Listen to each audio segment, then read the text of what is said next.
मञ्चमा आसीन सबै मान्यजन तथा सहकर्मीहरू र यस समारोहमा उपस्थित हुनुभएका सबै मान्यजन र मित्रजनहरू,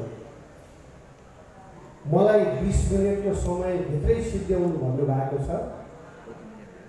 म त्योभन्दा पनि कम समयमा केही कुराहरू राख्न चाहन्छु। सबभन्दा पहिलो कुरो त हामीले यो देशमा देशको अनेकौं चरणको परिवर्तनपछि यदि यो देशको सार्वभौम सत्ता बलियो बनाइदिएको भए, यदि यो देशको राष्ट्रिय एकता सुदृढ बनाइदिएको भए, यदि यो देशको रोजगारी प्रवर्धन हुँदै गरेको भए, औद्योगिकीकरण बढाउँदै लगेको भए, व्यापार घाटा बढाउँदै नलगेको भए,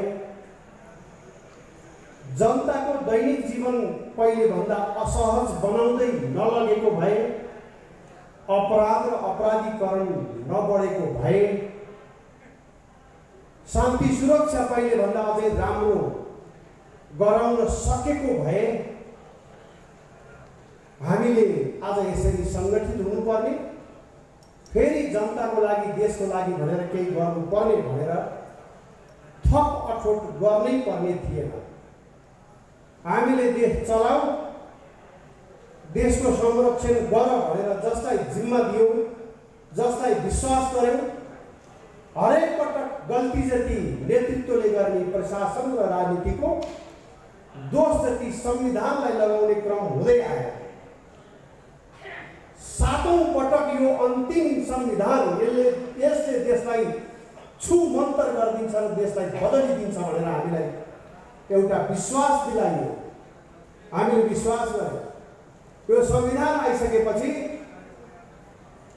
अस्पतालहरूले धरौटी नलिकन बिरामीको उपचार सुरु गर्छन् होला, हामीले ठान्यौँ। यो संविधान आइसकेपछि मौलिक शिक्षाको विकास हुन्छ होला, नेपालीहरूले विदेश पढ्न जानु पर्दैन होला, बरु विदेशीलाई यही निम्त्याइन्छ होला, पढ्नको लागि आउने परिस्थिति बनाइन्छ होला र गुणस्तरीय शिक्षा दिलाइन्छ होला, तर निःशुल्क रूपमा नेपाली जनताले पढ्न पाउँछन् होला भन्ने हामीले ठानेका थियौँ। यो संविधान आइसकेपछि, यो संविधान आइसकेपछि हाम्रो सार्वभौम सत्ता यति बलियो हुने, यति राष्ट्रिय समान यति उच्च तहमा पुग्ने ठानेका थियौँ कि विदेशमा नेपालको भिसा लिनको लागि सोच लाउँछन् होला, नेपाल हेर्नको लागि भन्ने ठानेका थियौँ। हरेक नेपालीको चुलो पहिलेभन्दा सुरक्षित, पहिलेभन्दा सस्तो, पहिलेभन्दा गुणस्तरीय भोजन तयार हुन्छ होला, पहिलेको भन्दा राम्रो ओछ्यानमा नेपालीले शुल्क पाउँछन् होला, पहिलेको भन्दा नेपालीले नेपालीत्वमा गौरव गर्ने अवस्था बन्छ होला भन्ने ठानिएको थियो। त्यसैले हामीले मान्छे मारेर राजनीतिमा आउनेहरूलाई पनि क्षमा गर्दै प्रधानमन्त्रीसम्म बनाएका थियौँ कि बनाउँछन् भने विगतमा जुनसुकै अपराध गरे भए पनि अब गर्दैनन् कि भन्ने ठानेका थियौँ। पहिलेका संविधानै दोषी रहेछ मानिलिउँ, अब बन्ने संविधान गजबकै हुन्छ भन्ने ठानेका थियौँ। तर परिणामले के बतायो भने शान्ति सुरक्षा पनि पहिलेको भन्दा कमजोर, अपराध पहिलेको भन्दा बढ्ने, बेरोजगारी पहिलेभन्दा बढ्ने, सार्वभौम सत्ता पहिलेभन्दा कमजोर हुने, राष्ट्रिय एकता पहिलेभन्दा कमजोर हुने, अनि जनताको स्वास्थ्य स्थिति पनि पहिलेभन्दा कमजोर हुने, किसानका हितका सभामा र कृषि मन्त्री वातावरण पनि नबनाउने। तपाईँ देशको हरेक विधालाई हेर्नुहोस्, एउटा यस्तो क्षेत्र छैन जुन चाहिँ राम्रो छ भन्नु हो, राम्रो छ। भ्रष्टाचारको क्षेत्र राम्रो छ, अपराधीकरणको क्षेत्र राम्रो छ, तर देश र जनताको लागि हुनुपर्ने गर्नुपर्ने जे हुनुपर्ने अपेक्षा राखिएको थियो त्यो राम्रो देखिएन। अहिलेसम्म हामीलाई अन्तिम पटक सबभन्दा उत्कृष्ट संविधान बनाएको भनियो। अब कस्तो ठाउँमा हामी आइपुग्यौँ भने पहिले त नेताको क्षमता मात्रै कमजोर हो कि जस्तो लाग्थ्यो, प्रशासनको कार्यशैली मात्रै कमजोर हो कि जस्तो लाग्थ्यो। अहिले त संविधानका अन्तर्वस्तुहरू हेरी ल्याउँदा अहिले चाहिँ संविधानै पनि मुलुकको शान्ति स्थिरता र विकासमा बाधक बन्यो। तपाईँ हामीलाई थाहा छ यो संविधान कसरी आयो भन्ने कुरा। यो संविधान आयो, यसलाई मैले देउसिरे संविधान भन्ने गरेको छु। देउसिरे संविधान, एउटाले भट्याउने अर्कोले देउसिरे भन्ने खालको। एउटाले भन्यो मञ्चबाट यो नेपाललाई खण्ड खण्डमा विभाजन गर्न हुन्छ कि हुँदैन भने हुन्छ भने तलबाट, यो नेपाललाई जात जातमा विभाजन गर्न हुन्छ कि हुँदैन भने हुन्छ भने तलबाट, यो नेपालको धर्म संस्कृति मेट्न हुन्छ कि हुँदैन हुन्छ भने, अनि जम्मै कुरा मेट्ने, नेपालीलाई चाहिने जति नेपालको पक्षका जति सबै खारेज गर्न हुन्छ मेट्न हुन्छ भनेर ल्याएको देउसिरे संविधानले अहिले हामीलाई त देशलाई त समस्या बनाएकै छ। वास्तवमा समस्या कसलाई पनि बनायो भने समस्या त जसले बनायो उसलाई पनि बनायो। उहाँहरूले आफैले पनि यो संविधान फाल्नुपर्ने अवस्थामा पुग्यो, तर लाज लागेको छ। हामीले 7 वर्ष लगाएर दिनभरि हुन्छ हुन्छ भनेर कराएर ल्याएको संविधान कसरी फाल्ने भन्ने। अब यो संविधान बनेपछि देशको सबै समस्याको समाधान हुन्छ भन्ने बुझ्यो। अब कसरी यसलाई खारेज गर्ने भन्ने, बरु कोही शक्ति आइदियोस् जनताबाट, जनताले आएर खारेज गरिदिए हुन्थ्यो भन्ने ठाउँमा अहिलेको यो संविधानका निर्माताहरू पनि पुगेका छन्। त्यसैले हामी सङ्गठित हुँदैछौँ। हामी सङ्गठित भएर उहाँहरूको सजिलोको लागि पनि संविधानका राष्ट्रविरोधी प्रावधानहरू खारेज गरिन्छ। संविधानका राष्ट्रविरोधी प्रावधान खारेज गर्न अवरोध पैदा हुन्छ भने जनताले आफैले संविधानको खारेजीको पक्षमा एउटा सङ्गठित प्रयास गर्नेछन्। त्यसको पहिलो प्रयास कसैले त आवाज उठाउनु पर्यो नि, कसैले त सङ्गठित पहल गर्नु पर्यो नि। यस्तै प्रकारको एजेन्डा त पहिले अरू कसैले पनि बोकेका थिए, अहिले पनि बोक्या होला। यस्तै प्रकारको संविधान बनाउने क्रममा पनि कतिपयले एजेन्डा नेपालको पक्षमा बोक्या हो कि जस्तो लाग्छ। तर हामी एउटा कुरामा अब स्पष्ट हुनुपर्छ, कसैले आज सोमबार भन्यो भने सबैले सोमबार भन्छ। सोमबार भन्ने जति एकजुट हौँ भन्यो भने अपराधीले पनि भन्छ, चोरले पनि भन्छ, डाकुले पनि भन्छ, राष्ट्रघातीले पनि भन्छ, राष्ट्रवादीले पनि भन्छ। त्यसैले तपाईँ हामीले अलमलिनु नहुने कुरा के छ भने कसैले हिन्दू राष्ट्रको नाम, कसैले संहिता प्रदेशको खारेजीको नाम, कसैले राष्ट्र संस्था पुनर्स्थापनाको नाम, कसैले जातिवादको अन्त्यको नाम लिएका छन्, राजनीतिमा आएका छन् भने पनि विगतको अभ्यासहरूले के देखाइयो भने त्यो केवल चुनावमा भोट लिएर आफूलाई सत्ताको नजिक पुर्याउने प्रयास बाहेक अर्को देखिएर ठहर भएन, त्यो प्रमाणित भइसक्यो। त्यसैले हामीले के सोचेका छौँ भने जुन एजेन्डाहरू राष्ट्रको आवश्यक छ, यो संविधानमा 9 ठाउँमा संशोधन गर्नुपर्ने छ। यदि यही संविधान राख्ने हो भने, उहाँहरूले बाल हट गर्नुभयो भने यही संविधानमा 9 ठाउँमा 9वटा पक्षमा संशोधन गरियो भने हुन्छ। पहिलो कुरो यसको प्रस्तावना नै बदल्नुपर्छ। पहिलो कुरा यसको प्रस्तावना किन बदल्नुपर्छ भने यो संविधानले देश बनाउने कसैलाई पनि चिन्दैन। बडा महाराजा धेराज पृथ्वीनारायण शाहलाई चिन्दैन यो संविधानले भक्ति थापा चिन्दैन, विशे नगरजी चिन्दैन, वंशु गुरुङ चिन्दैन, झागर गुरुङ चिन्दैन, श्रीकृष्ण पाठक चिन्दैन, जसले नेपाली राष्ट्रियताको लागि, राष्ट्र विस्तारको लागि महान योगदान गरेका थिए, कमान्ड गरेका थिए देशलाई। यो संविधानले चिन्दैन। चिन्छ कसलाई भने फलानु पार्टीको फलानु नेतालाई प्रधानमन्त्री बनाउने क्रममा भएको लडाइँमा घाइते भएका, मारिएका, बेपत्ता भएकाहरूलाई सम्झेर बनाएको संविधान हो यो प्रस्तावना। यो संविधानको प्रस्तावना होइन, यो एउटा पार्टी विशेषको प्रस्तावना जस्तो छ, एउटा पार्टी विशेषको लागि तयार भएको प्रस्तावना जस्तो छ। त्यसैले यसको परिमार्जन, यसको परिवर्तन यसको प्रस्तावनाबाटै सुरु गर्नुपर्छ। अन्य धेरै ठाउँहरूमा यसको परिमार्जन गर्ने ठाउँ छ। हामी आग्रह गर्दछौँ कि यसको परिमार्जनको प्रक्रिया जनताको पक्षमा, देशको पक्षमा, एकताको पक्षमा, सद्भावको पक्षमा, धर्मको पक्षमा परिमार्जनको प्रक्रिया सुरु गर्ने सुविधा हामी दिउँ, सक्नुहुन्न भने परिवर्तनको सुविधा लिन हामी स्वतन्त्र छौँ, हामी परिवर्तन गर्न सक्छौँ। एउटै कुरा के हो भने यहाँहरू सबैलाई याद छ अफगानिस्तानको युद्ध कहाँबाट सुरु भयो?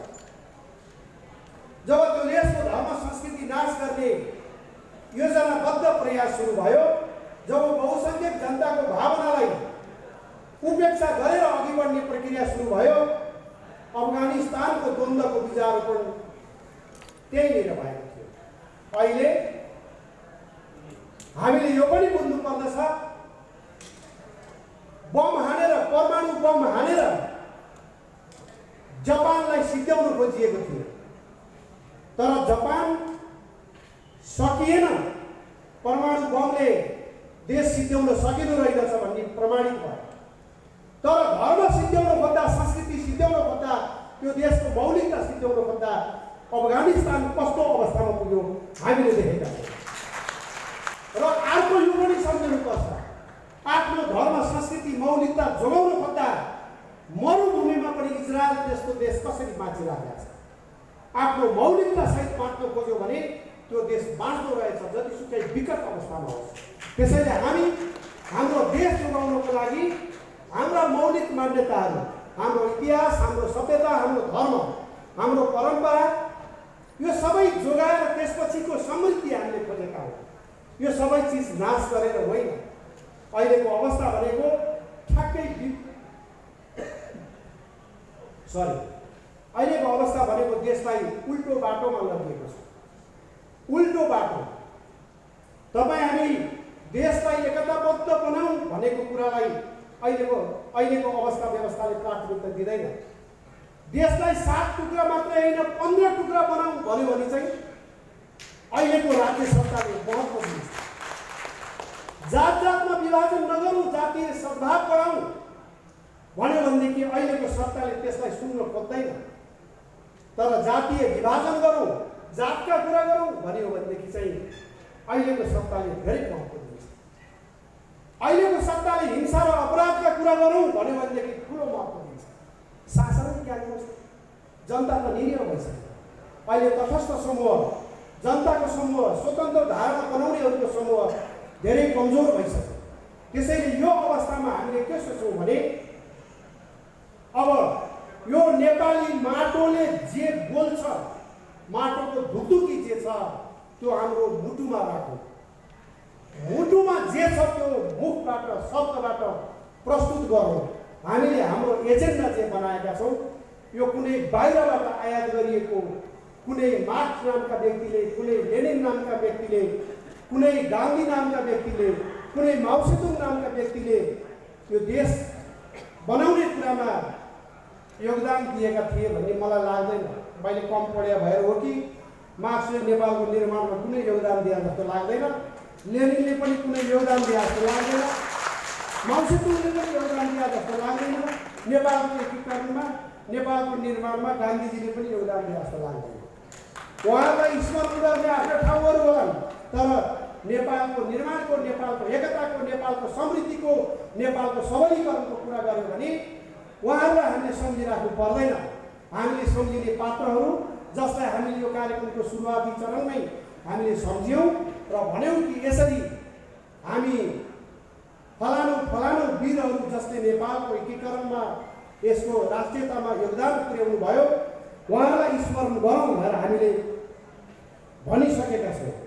त्यसैले अब हामीले गर्ने के हो भनेदेखि हामी चाहन्छौँ एउटा एकताबद्ध नेपाल। हाम्रो मूल उद्देश्य भनेकै हाम्रो मौलिकता सहितको, हाम्रो इतिहास सहितको, हाम्रो सभ्यता सहितको, हाम्रो पहिचान सहितको नेपालको निर्माण। त्यसको लागि हामीले स्पष्ट रूपमा भनेका छौँ। पहिलो कुरा, बौद्ध, किराँत, जैन, सिख, बोन, इभन मैत्रीय, इस्लाम लगायतका नेपालीहरूले मानिआएको धर्म परम्पराको संरक्षण गर्ने वैदिक सनातन हिन्दू राष्ट्र। हामीले सबैलाई, सबै धर्मलाई संरक्षण गर्ने हिन्दू राष्ट्रको परिकल्पना गरेका छौँ। त्यो एजेन्डाका लागि हामी अगाडि बढिरहेका छौँ। अर्को कुरा, अहिलेको सङ्घीय संरचनाले देशको विकास गर्ने होइन। राजनीतिजीवीहरू भन्छु मैले, राजनीतिजीवीहरूको रोजगारीको बाटो मात्रै भएको छ। हामीले वर्षको झन्डै पाउने 1 खर्ब रुपैयाँ राजनीतिजीवीहरूको पालन पोषणमा मात्रै खर्च गर्नु परेको छ। त्यो पैसालाई, त्यो धनलाई हामी राष्ट्र निर्माणका अन्य बाटोमा खर्च गर्न सक्छौँ, दुखी गरिबका उद्धारमा खर्च गर्न सक्छौँ। त्यसैले प्रादेशिक संरचनाको हामीले विस्थापन चाहेका छौँ र हामीले प्रदेशको संरचना खारेज गर्दा स्थानीय तहलाई अझै बलियो बनाउन सकिन्छ, अझै जिम्मेवार बनाउन सकिन्छ। प्रदेशले अहिले भोगिराखेको अधिकारहरू पनि हामी स्थानीय तहमा पुर्याउन चाहन्छौँ र सिंहदरबारसँग सिधै स्थानीय तहको सम्बन्ध जोड्न चाहन्छौँ। बिचमा कुनै एजेन्टको आवश्यकता हामीले महसुस गरेका छैनौँ। त्यसको खारेजीको लागि हामी लड्नेछौँ, हामी अगाडि बढ्नेछौँ। त्यसै गरिकन यो मुलुकमा एउटा नेपालीले अर्को नेपालीलाई निषेध गर्ने परिस्थितिको अन्त्य गर्न चाहन्छ। हामीले चाहेका छौँ नेपाली जनता प्राथमिकतामा हो। नेपाली जनता राज संस्था र राजनीतिक दलहरूको बिचको समझदारीबाट, एकताबाट देशलाई अगाडि बढाउनु पर्छ भन्ने हाम्रो विश्वास छ। त्यसैले राष्ट्रको यदि शान्ति स्थिरता खोज्ने हो भने एउटा पक्षले अर्को पक्षलाई निषेध गर्ने राजनीतिको अन्त्य हुनुपर्छ। त्यो अन्त्य गराउनको लागि यो सङ्गठनले निरन्तर प्रयत्न गर्नेछ। अर्को कुरा, जातीय आधारमा जुन प्रकारको लोभ देखाइएको छ, आरक्षण र समानुपातिक प्रणालीमा त आरक्षणको नाममा कस्ता कस्ता मानिसहरू, सरी मैले उहाँहरूलाई अपमान गर्न खोजिआएन, उहाँहरूको पनि आफ्नो क्वालिटी छ।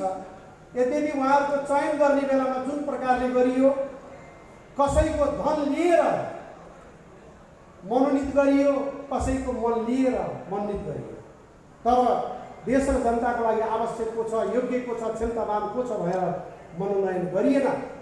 यो धन र मन लिएर मनोनयन गरिने जुन समानुपातिक प्रणाली छ जातीय आधारमा, हामी त्यसलाई खारेज गर्न चाहन्छौँ।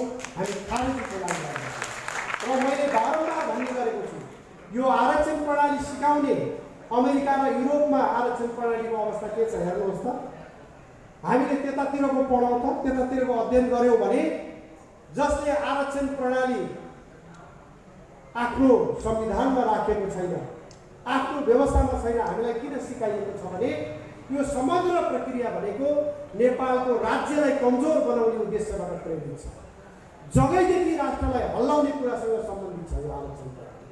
र त्यसकारणले उहाँहरूले चाहिँ एउटा जातको मानिसलाई देखाउने, एउटा समुदायको मानिसलाई देखाउने र हामीले यति गऱ्यौँ, ल हेर्नुहोस् तपाईँहरूको पक्षमा हामी छौँ भनेर प्रस्तुत गर्ने। मैले बारम्बार भन्ने गरेको छु, हामीले कस्तो प्रकारको आरक्षण खोजेका छौँ भने जातको आधारमा होइन। तपाईँहरूलाई उदाहरण दिन्छु म। मरुभूमिमा पानी नपुगेर, माटो नपुगेर, मल नपुगेर बिरुवाहरू उठ्न खोज्छन्, माथि उठ्न खोज्छन्, तर सानो सानो झाडी जस्तो बढेर ककर्किएर बसिराखेका हुन्छन्। अहिलेको संस्थापनले भन्ने गरेको आरक्षणले चाहिँ के गर्छ भने मरुभूमिको एउटा बिरुवा उखेलेर ल्याउँछ, काठमाडौँको मलिलो माटोमा हुर्काउँछ, अलिकता अग्लो बनाउँछ र अनि देखाउँछ, हेर्नुहोस् मरुभूमिका बिरुवाहरू हामी तपाईँहरूको पक्षमा छौँ। त्यसैले हामीले यहाँ ल्याएर हामीले मरुभूमिको बिरुवालाई पनि यत्रो अग्लो बनाएर देखायौँ, हामीले पानी पनि हाल्यौँ, मल पनि हाल्यौँ, माटो पनि हाल्यौँ, हेर्नुहोस् तपाईँहरूको पक्षमा छौँ भन्छ अहिलेको व्यवस्था। हामीले खोजेको कस्तो हो भने मरुभूमिमै माटो पुर्याउने, मरुभूमिमै पानी पुर्याउने, मरुभूमिमै मल पुर्याउने र हरेक बिरुवा जुरुमै उठ्ने बनाउने हामीले त्यस्तो प्रकारको आरक्षणको बन्दोबस्त गर्न खोजेका छौँ। त्यस्तो अवधारणा लिएर हामी अगाडि बढेका छौँ। हामीले जे जस्ता अडानहरू राखेका छौँ, प्रस्तुत गरेका छौँ, जे जस्ता एजेन्डा तय गरेका छौँ, यी एजेन्डाहरू भनेका राष्ट्र हितको लागि, राष्ट्रिय एकताको लागि, राष्ट्रिय समृद्धिका लागि छन्।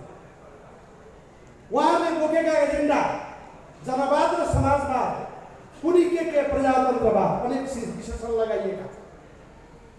त्यो प्राप्तिको एजेन्डा नभएर पनि मुलुकलाई फरक पर्दैन, तर हामीले बोकेको एजेन्डा नभए भने फरक पर्छ मुलुकलाई। मुलुकको एकता रहँदैन, मुलुकको अस्तित्व रहँदैन। त्यसैले म साथीहरूलाई भन्छु, मेरा सहकर्मी साथीहरूलाई म फेरि पनि भन्न चाहन्छु, यद्यपि उहाँहरूले महसुस गर्नुभएको छ कि जुन एजेन्डा हामीले बोकेका छौँ यो सम्झौतामा लगेर टुङ्ग्याउनु मिल्दैन, टुङ्ग्याइँदैन। जुन एजेन्डा हामीले बोकेका छौँ यो बिचमा गएर चाहिँ फर्किन मिल्दैन, फर्किन पनि नमिल्ने, छोड्न पनि नमिल्ने, सम्झौतामा लगेर टुङ्ग्याउन नमिल्ने, यसलाई पार लगाएर मात्रै छोड्नुपर्ने प्रकारका एजेन्डा हामीले बोकेका छौँ र हामी त्यो प्रण गर्दछौँ। आजै भद्रकाली माताको मन्दिरमा उभिएर हामीले विशेष किसिमबाट शपथ ग्रहण समारोह गर्दछौँ। आजसम्म हामीले व्यक्ति भएर जीवन यात्रा गरिरहँदा जतिवटा भुल गऱ्यौँ होला, अब आइन्दा कुनै प्रकारको भुलहरू दोहोरिने छैनन्। अब आइन्दा मेरो जिन्दगी, हाम्रो जिन्दगी राष्ट्रको नाममा समर्पण गरिनेछ भनेर आज जुन प्रकारले भद्रकाली मन्दिरमा यो कार्यक्रम सकिने बित्तिकै यहाँबाट हामी शपथ गर्नेछौँ। त्यसपछि जनतालाई एउटा विश्वास दिलाउनेछौँ कि जुन जोगी आए पनि कानै चिरेका भन्ने जुन एउटा उखान छ, सरी मैले कोही योगीहरूलाई अन्यथा नपरोस्, नेपालीमा चलेको उखानको मात्रै चित्रण गरेको हुँ कि जुन योगी आए पनि कानै चिरेका भन्ने प्रकारले जुन उखान छ, नेपाली राजनीतिमा वास्तवमा राजनीतिजीवीहरूका कारणले एउटा समस्या पैदा भएको छ। कसैमाथि पनि विश्वास र भरोसा नराख्ने, त्यो विश्वास र भरोसा हामी दिलाउन चाहन्छौँ। एकीकृत शक्ति नेपालले त्यो भरोसा दिलाउन चाहन्छ। हाम्रो बाँकी जीवन केवल राष्ट्रको लागि मात्रै हो, केवल देशको लागि मात्रै हो। देश बाहेक अरू कुनै कुराको लागि हाम्रो जीवन, अगाडिको जीवन रहने छैन। देशको लागि केही गरेर मात्रै, केही जोडेर मात्रै एउटा प्रतिबद्ध जीवन बिताउनेछौँ। त्यो विश्वास म आज यो मञ्चबाट दिलाउन चाहन्छु। अब एउटै कुरा के छ भनेदेखि हामी नेपालीहरूले बारम्बार भन्ने गरेका छौँ, देश बर्बाद बनाए, देश असफल बनाए। हामी सबैले भन्ने गरेका छौँ, जुनसुकै आउँदा पनि उस्तै रहेछ भन्ने गरेका छौँ। तर हामीले कस्ता मानिसहरू छान्ने गरेका छौँ चुनावमा, हामीले कसरी मानिस पठाउने गरेका छौँ चुनावमा भन्दाखेरि, हेर्नुहोस् म 10 वर्ष जेल परेँ, पढ्न पाइएन, एसएलसीसम्म मुस्किलले पास गरेका छु, राजनीतिमा लागेर पढ्न नपाए। यसो व्यवसाय गरौँ न त भएर खोजेको बैंकले लोन पनि पत्याए। त्यसपछि यसो जागिरको खानुपर्छ कि भएर जागिर खान गए, कसैले जागिर पनि दियो। यो जुत्ता जुन मैले लगाइराखेको छु 11 वर्ष अगाडि मलाई फलानु साथी दिएको थियो, अहिलेसम्म 2-3 ठाउँमा पाल परिसक्यो। यो कोट जो मैले लगाइरहेको छु 14 वर्ष अगाडि एकजना साथीले माया गरेर दिनुभयो, त्यो कोट लगाइरहेको छु। मसँग केही पनि छैन, जीवनमा मैले कहिले अवसरै पाइनँ। अब एकपटक मलाई अवसर दिनुहोस्, मलाई जिताउनुहोस् भनेर भन्छ क्या। जीवनमा सबै विधामा असफल मान्छेलाई जिम्मा लगाएर, देश जिम्मा लगाएर अनि सफलता खोज्ने हामी। त्यसैले हामीले यो नेपाली जनतालाई भन्नुपर्छ, अब असफल मानिसको हातबाट देश सफल हुन सक्दैन। कुनै न कुनै विधामा सफल मानिसहरूकै हातमा देश हुन्छ, इमान्दार मानिसहरूकै हातमा देश हुनुपर्छ भन्ने एउटा चेतनाको विस्तार हामीले गर्न जरुरी छ। र चुनावी प्रक्रियामा 1 बोतल मदिरामा, 5 लिटर डिजल पेट्रोलमा या केही थाल मासु भातमा मतदान गर्ने र सरकार बन्ने बित्तिकै गाली गर्ने परम्पराको हामीहरू अन्त्य गराउन चाहन्छौँ र हामी त्यो अन्त्यका लागि हामी सबै एकताबद्ध हुन जरुरी छ। आज अघि हाम्रो आदरणीय माता जयश्रीजीले भन्नुभयो, उहाँको आशीर्वचन हामीलाई प्राप्त भएको छ कि आज भगवान कृष्णको जन्मदिन। उहाँले भनिसकेको कुरामा मैले थप्न आवश्यक थिएन, तर दानव राजलाई अन्त्य गर्नको लागि भगवान कृष्णको जन्म भएको थियो। त्यो दिन हामी एकीकृत शक्ति नेपालको घोषणा गर्दैछौँ, गरिराखेका छौँ कि यो दिन यो मुलुकमा यति बेला मानव राज छ कि दानव राज छ? एकचोटि हामीले सबैले एकचोटि प्रश्न गरेर हेरौँ त। जसले धर्म नाश गर्न खोज्छ, जसले नेपाली भाइ भाइमा लडाउनु खोज्छ, जसले विदेशीहरूलाई क्रीडास्थल बन्न दिन्छ आफ्नो भूमि, उनीहरूलाई मानव भन्न मिल्ने हो कि होइन? मेरो प्रश्न छ प्रचण्डजी, तपाईँको भूमिका मानवको जस्तो छ? शेरबहादुरजी, तपाईँको भूमिका मानवको जस्तो छ? केपी ओलीजी, तपाईँको भूमिका मानवको जस्तो छ? अरू के नाम भनियो? माधव नेपाल। माधव नेपालजी, तपाईँको भूमिका मानवको जस्तो छ? छैन भने तपाईँहरूले कृपया मैदान खाली गरिदिनुहोस् मानवहरूको लागि। अब दानव राजको अन्त्यका लागि हामी नेपालीहरू एकजुट भइसकेका छौँ। एउटा टुङ्गोमा पुर्याएर पृथ्वीनारायण शाहले सुरु गरेको, नेपाललाई समृद्ध बनाउन सुरु गरेको अभियानमा हामी पूर्ण विराम लगाउनेछौँ। हामी नेपाललाई एउटा यस्तो नेपाल बनाउनेछौँ जसले संसारका सारा मानिसले यस्तो पो हुनुपर्ने छ यो देश, कस्तो थियो हिजो दानव राज हुँदा भन्ने अवस्थामा हामी पुर्याउनको लागि प्रतिबद्ध छौँ। म सबै साथीहरूलाई एउटा आग्रह गर्छु, आम देशवासीलाई पनि भन्छु, आफ्नो लागि केही गर्न चाहनुहुन्छ भने धेरै ठाउँ छ गर्ने, र त्यो एउटा ठाउँमध्ये राजनीतिक दलहरू पनि छन् जहाँ आफ्नो चिन्ता गर्दै बाँच्न पाइन्छ, बस्न पाइन्छ। तर कसैलाई राष्ट्रको चिन्ता गर्ने चिन्ता छ भने त्यसको लागि एकीकृत शक्ति नेपाल मात्रै छ जसले राष्ट्रको मात्रै चिन्ता गर्छ। त्यसमा आबद्ध हुनको लागि सबै व्यक्ति र शक्तिहरूलाई आह्वान गर्दै म भद्रकालीमा हुने शपथ ग्रहण समारोहमा मिडियाका साथीहरूलाई र अन्य साथीहरूलाई पनि सम्भव भएसम्मका साथीहरूलाई उपस्थित हुनको लागि आग्रह गर्दछु। र यस समारोहलाई भव्य बनाइदिन सहयोग पुर्याउनु हुने सबै